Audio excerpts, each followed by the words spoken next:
ब्राह्मी मुहूर्तमुत्तिष्ठते स्वास्थ्य रक्षार्थम आयुषा तात्रा सर्वथा संत्यार्थम समीक्षा मधुसूदनम। यानी कि जो लोग भी बीमारियों से मुक्त एक लंबी आयु पाना चाहते हैं, ऐसे लोगों को ब्रह्म मुहूर्त के समय अवश्य उठना चाहिए।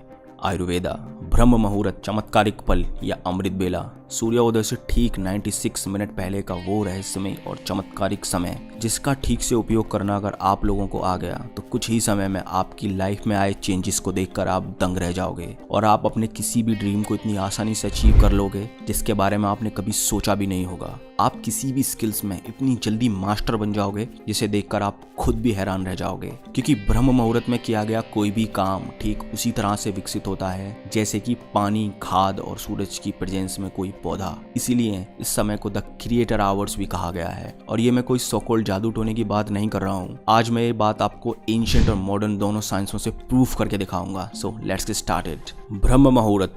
ब्रह्म मुहूर्त को हमारे हिंदू स्क्रिप्चर्स जैसे कि वेद, पुराण और उपनिषद में बहुत महत्वपूर्ण जगह दी गई है। ये मैं आपको मनुस्मृति से दिखाता हूँ। ये देखिए,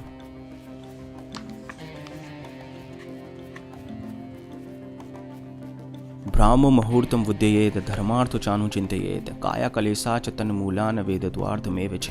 मतलब कि हमें ब्रह्म मुहूर्त के समय उठकर ध्यान यानी कि मेडिटेशन और वेदों का ज्ञान लेना चाहिए। अब आप सोचो कि इतना कठिन कहा जाने वाला वेदों का अध्ययन को महर्षि मनु ने ब्रह्म मुहूर्त के समय ग्रहण करने को कहा है, तो इसके पीछे एक बहुत बड़ा रीजन रहा होगा। और हाँ, सच में इसके पीछे एक बहुत बड़ा रीजन है। और न केवल हिंदू रिलीजन में बल्कि ऑलमोस्ट सारे रिलीजन्स में इस समय को prayers, religious study, meditation, thinking, planning और लर्निंग के लिए इंपॉर्टेंट बताया गया है। सो मैं आपको ये बताऊंगा कि इस समय के दौरान यूनिवर्स में ऐसा क्या होता है जो ब्रह्म मुहूर्त के समय को इतना पावरफुल बनाता है। फर्स्ट है लॉ ऑफ अट्रैक्शन, यानी कि जैसा भी आप सोचोगे वैसा ये यूनिवर्स आपको बदले में देगा। That is called law of attraction. अब आप ये सोच रहे होंगे कि सोचता तो मैं दिन भर हूँ, लेकिन इसका ब्रह्म मुहूर्त से क्या लेना देना? तो लेना देना है। फॉर एग्जाम्पल, आप कुछ देर के लिए ऐसा सोचो कि हमारे यूनिवर्स एक मोबाइल टावर है और हम सबके ब्रेन मोबाइल फोन्स। अब दिन के समय जब सब लोग जगे हुए होते हैं, उस समय सब लोगों के ब्रेन यूनिवर्स में कोई ना कोई सिग्नल भेजते रहते हैं। सिग्नल से मेरा मतलब है थॉट्स। अगर आप भी उस समय कोई इंपॉर्टेंट थॉट यूनिवर्स में भेजोगे तो उस थॉट को रियल लाइफ में मैनिफेस्ट होने में बहुत टाइम लगेगा। लेकिन सुबह के समय ब्रह्म मुहूर्त के दौरान जब सब लोग सोए हुए होते हैं, तब यूनिवर्स का फ्रिक्वेंसी लेवल बहुत कम होता है और उस समय सोची गई कोई भी थॉट के रियल लाइफ में मैनिफेस्ट होने के चांसेस बहुत बढ़ जाते हैं। आप खुद ही सोचो कि अगर आपको किसी ए प्लेस से बी प्लेस पर दिन में ट्रैफिक के दौरान जाना है या फिर सुबह में 4 बजे के दौरान जाना है, तो किस समय में आप अपनी डेस्टिनेशन पर सबसे जल्दी पहुंचोगे? ऑब्वियसली सुबह के समय। ठीक उसी तरह ब्रह्म मुहूर्त के दौरान यूनिवर्स में थॉट्स का ट्रैफिक बहुत कम होता है और इस समय में सोची गई कोई भी थॉट के रियल लाइफ में मैनिफेस्ट होने के चांसेस बहुत बढ़ जाते हैं। इसलिए ऑलमोस्ट सारे रिलीजन्स में सुबह की प्रेयर्स को बहुत इंपॉर्टेंट बताया गया है ताकि दुआएं कबूल हो सकें। हाँ, मैं जानता हूँ कि हम लोगों को रात में जगना बहुत पसंद होता है, इसलिए मैं आपको 3 बजे उठने के लिए नहीं बोल रहा हूँ। देखो, अगर आप दिल्ली में रहते हो तो दिल्ली में सूर्योदय 7:04 पर हो रहा है। इस हिसाब से दिल्ली में ब्रह्म मुहूर्त 5:28 से शुरू होगा और 6:16 पर समाप्त हो जाएगा। बस आपको इन 48 मिनट में जगे रहना है। उसके बाद आप चाहें तो सो भी सकते हैं, लेकिन इन 48 मिनट में आपको वो काम करना है जो आपके लिए सबसे ज़्यादा इंपॉर्टेंट हो। और कुछ ही दिनों में आप अपनी आंखों के सामने अपनी लाइफ बदलते हुए देखोगे। इसलिए बेंजामिन फ्रैंकलिन ने कहा है कि early to bed and early to rise makes a man healthy, wealthy and wise. Second है कॉस्मिक एनर्जी यानी कि विश्व शक्ति। क्या आप जानते हैं कि हिंदू स्क्रिप्चर्स के अनुसार हमारी रातें 4 कालों में डिवाइडेड होती हैं। मान लो अगर सूरज 6 बजे अस्त होता है तो 6 से 9 बजे तक रुद्र काल। इस समय के दौरान हमें कभी भी सोना नहीं चाहिए। 9 से 12 राक्षस काल। इस समय के दौरान हमें कभी भी जगे हुए नहीं रहना चाहिए। 12 से 3 गंधर्व काल, जब हमारी नींद सबसे ज्यादा गहरी होती है। और 3 से 6 मनोहर काल, जिस समय के दौरान हमें हर हालत में बिस्तर छोड़ देना चाहिए, क्योंकि मनोहर काल के दौरान हमारे इस यूनिवर्स में कॉस्मिक एनर्जी यानी कि विश्व शक्ति का संचार सबसे ज्यादा होता है। विश्व शक्ति यानी कि ब्रह्मांडिक ऊर्जा, हमारी इस यूनिवर्स को सुचारू रूप से चलाने का काम इसी कॉस्मिक एनर्जी का होता है। जब हम सोते हैं उस दौरान हमारे शरीर में बहुत ही कम मात्रा में कॉस्मिक एनर्जी का प्रवेश होता है ताकि अगले दिन हम फ्रेश उठकर अपने दिन भर के काम कर सकें। लेकिन मेडिटेशन के दौरान हमारा ये ब्रह्मांड हमें बहुत अधिक मात्रा में कॉस्मिक एनर्जी देता है। अब आप खुद सोचो कि मनोहर काल के दौरान तो पहले से ही हमारे यूनिवर्स में इतनी ज्यादा ज्यादा कॉस्मिक एनर्जी प्रेजेंट होती है और उस दौरान किया गया मेडिटेशन इतना पावरफुल होता है कि आपको कुछ दिनों के अंदर ही स्पिरिचुअल एक्सपीरियंसेस शुरू होने लगेंगे। आपकी विश्व शक्ति का लेवल इतना बढ़ जाएगा कि आप अपनी कॉन्शियसनेस, इंटेलिजेंट और कॉन्सेंट्रेशन में इसका असर देखने लगेंगे। आपने सबकॉन्शियस माइंड की पावर्स के बारे में तो पढ़ा या सुना जरूर होगा। यही विश्व शक्ति हमारे सबकॉन्शियस माइंड को इतना पावरफुल बनाती है और इसीलिए ज्यादा से ज्यादा कॉस्मिक एनर्जी पाने के लिए साधु, योगीज ब्रह्म मुहूर्त के दौरान मेडिटेशन करते हैं। अब ऐसा बिल्कुल नहीं कि कॉस्मिक एनर्जी पाने के लिए आपको मेडिटेशन ही करना जरूरी है, ना,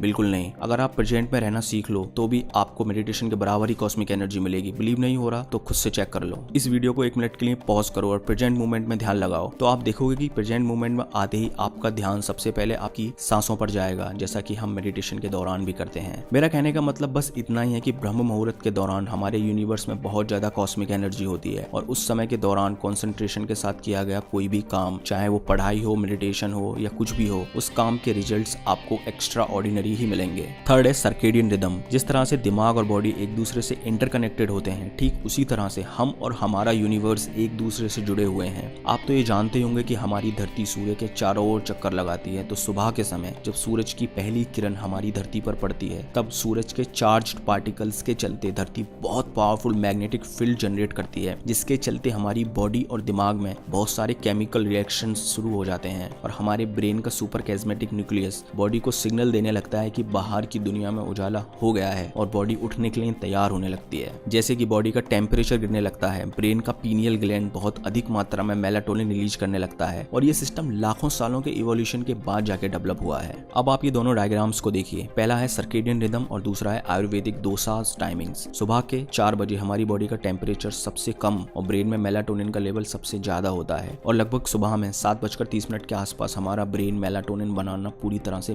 बंद कर देता है। अब आप सोच रहे होंगे कि क्या मेलाटोनिन बोल रहा है, ये तो बता भाई इससे होता क्या है। तो सुनो, सुबह के समय ब्रेन में मेलाटोनिन का लेवल ज्यादा होने की वजह से दिमाग बहुत शांत और स्टेबल होता है, जिसके चलते हमारे ब्रेन की कंसंट्रेशन और फोकस करने की एबिलिटी बहुत ज्यादा बढ़ जाती है। और वहीं अगर आयुर्वेद की बात करें तो हमारा शरीर इन 5 एलिमेंट से मिलकर बना हुआ होता है, अर्थ, वाटर, फायर, एयर और ईथर, या जिसे स्पेस भी कहते हैं। और इन्हीं 5 एलिमेंट से मिलकर हमारी शरीर की 3 मुख्य एनर्जी का निर्माण होता है, वाता यानी कि एयर एंड स्पेस, पिता यानी कि फायर, कपा यानी कि अर्थ एंड वाटर। आयुर्वेद के अनुसार सुबह 2 से 6 और शाम को 2 से 6 के बीच हमारी बॉडी में वाता एनर्जी डोमिनेंट होती है और इस समय हमारे दिमाग की क्रिएटिविटी, कंसंट्रेशन और फोकस करने की एबिलिटी बहुत ज्यादा होती है। इसलिए हमें इस समय में ज्यादा से ज्यादा मेंटल वर्क करने चाहिए ताकि हमारी प्रकृति भी आपका उस काम को करने में साथ दे सके। सो टू कंक्लूड, हमारा शरीर प्रकृति के बनाए इन नियमों के अनुसार चलना चाहिए, लेकिन हम असल जिंदगी में करते क्या है वो हम सब जानते हैं, उसे बताने की जरूरत नहीं है। फॉर एग्जाम्पल, आयुर्वेद के हिसाब से हमें 10 बजे से 2 बजे के बीच किसी भी हालत में जगे हुए नहीं होना चाहिए, लेकिन आज की सोशल मीडिया के जमाने में 2 बजे से पहले सोता कौन है भाई। देखो, पानी जिस दिशा में बह रहा है, अगर उस दिशा में तैरोगे तो किनारा जल्दी मिल जाएगा। यानी कि अगर आप नेचर और यूनिवर्स के हिसाब से चलोगे तो ये नेचर और ब्रह्मांड भी आपका साथ देंगे और किनारे की तरह आप अपनी लाइफ के सारे गोल्स बहुत आसानी से अचीव कर पाओगे। अगला पॉइंट है प्योरेस्ट इन्वायरमेंट। क्या आप जानते हैं कि सुबह के समय यानी कि ब्रह्म मुहूर्त के समय हमारे आसपास का इन्वायरमेंट अपनी सबसे प्योरेस्ट फॉर्म में होता है। सुबह के समय इन्वायरमेंट में लगभग 41% ऑक्सीजन और केवल 4% कार्बन डाइऑक्साइड होती है, इनकी मिनिमम पॉल्यूशन। अब आप ये सब तो जानते ही होंगे कि फ्रेश एयर में सांस लेने से सैकड़ों फायदे होते हैं, जिसमें कि सबसे बड़ा फायदा ये है कि fresh air gives you more energy and A sharper mind. अब ये कैसे काम करता है, इसके पीछे भी अपना एक विज्ञान है जिसके बारे में हम फिर कभी बात करेंगे। अगला पॉइंट है मिनिमम नॉइस पॉल्यूशन। क्या आप जानते हैं कि आपके आसपास की तेज आवाजों का आपके दिमाग पर क्या असर पड़ता है? अगर नहीं जानते तो आज जान लीजिए। हमारे आसपास की तेज आवाजें हमारे ब्लड प्रेशर को इंक्रीज करती हैं, जिससे दिमाग ठीक से कॉन्सेंट्रेट और फोकस नहीं कर पाता। हैरी पॉटर की राइटर जेके रॉलिंग्स बताती हैं कि हैरी पॉटर लिखते समय बाहर की आवाजों की वजह से वो ठीक से कॉन्सेंट्रेट नहीं कर पाती थी, जिस वजह से उन्हें होटल में एक रूम लेना पड़ा था ताकि वो बाहर की अनवांटेड वॉइस से छुटकारा पाकर पूरे फोकस के साथ लिख सकें। देखो, जब बात फोकस और कंसंट्रेशन की आती है तब छोटी छोटी चीजें मायने रखती हैं। सो इसलिए सुबह के समय या ब्रह्म मुहूर्त के दौरान जब इन्वायरमेंट बहुत शांत होता है, तब अगर आप कोई भी काम करेंगे तब आप बहुत कम समय में ज्यादा अचीव कर पाएंगे। नेक्स्ट है एनर्जी सेविंग। महर्षि पतंजलि के अष्टांग योगा सूत्र यम, नियम, आसन, प्राणायाम, प्रत्याहार, धरना, ध्यान और समाधि में 5वां अंग है प्रत्याहार, जिसका मतलब होता है कि हमारे 5 सेंसेस के थ्रू जो एनर्जी वेस्ट होती है उसे बचाना, जिसमें एक योगी मेडिटेशन के दौरान अपने सारे सेंसेस को बंद कर लेता है ताकि वो अपने अंदर की सारी एनर्जी मेडिटेशन पर लगा सके। अब योगी के पास ये एबिलिटी होती है, वो अपनी इच्छा अनुसार अपने सेंसेस को बंद कर सकते हैं, लेकिन आप लोग लोगों के पास तो ये एबिलिटी है नहीं। तो आप लोगों को अपने ब्रेन की एनर्जी का सदुपयोग करने के लिए सुबह के समय जब एनवायरनमेंट शांत हो उस समय उठकर कोई काम करना चाहिए। देखो होता क्या है कि जब हमारे आसपास नॉइसेस होती हैं तब हमारे दिमाग की एनर्जी का एक बहुत बड़ा हिस्सा उन नॉइसेस को समझने में लगा रहता है, चाहे फिर वो वॉइस अनइम्पोर्टेंट ही क्यों ना हो। इसलिए अगर आप सुबह के समय उठोगे तो शांत वातावरण के कारण आपका चेतन मन यानी कि कॉन्शियस माइंड जिससे हम सोचते हैं वो बहुत शांत रहेगा, जिसके चलते उठने के 20 मिनट बाद तक आप जो भी करोगे वो डायरेक्टली आपके सबकॉन्शियस माइंड में जाके बैठेगा। और अगर एक बार आपने अपने सबकॉन्शियस माइंड में कुछ बैठा दिया तो दुनिया में ऐसी कोई भी ताकत नहीं है जो उस बात को सच होने से रोक सके। तो आज से ही अपने आप से एक वादा करो कि मैं रोज सुबह 4 बजे उठूंगा, चाहे ये दुनिया फिर इधर की उधर ही क्यों ना हो जाए। और ऐसा आपको कुछ दिनों तक ही करना है। कुछ ही दिनों में आपका एनर्जी लेवल, कॉन्सेंट्रेशन इतना बढ़ जाएगा, आप दिन भर इतने फ्रेश और खुश रहने लगोगे कि फिर आपका कभी भी लेट तक सोने का मन ही नहीं करेगा। सो दैट्स ऑल दोस्तों, अगर वीडियो अच्छी लगी हो तो लाइक करें, शेयर करें ताकि और लोगों तक भी इन्फॉर्मेशन पहुंच सके, और इस चैनल को सब्सक्राइब करके चैनल के विकास में अपना योगदान दें। धन्यवाद।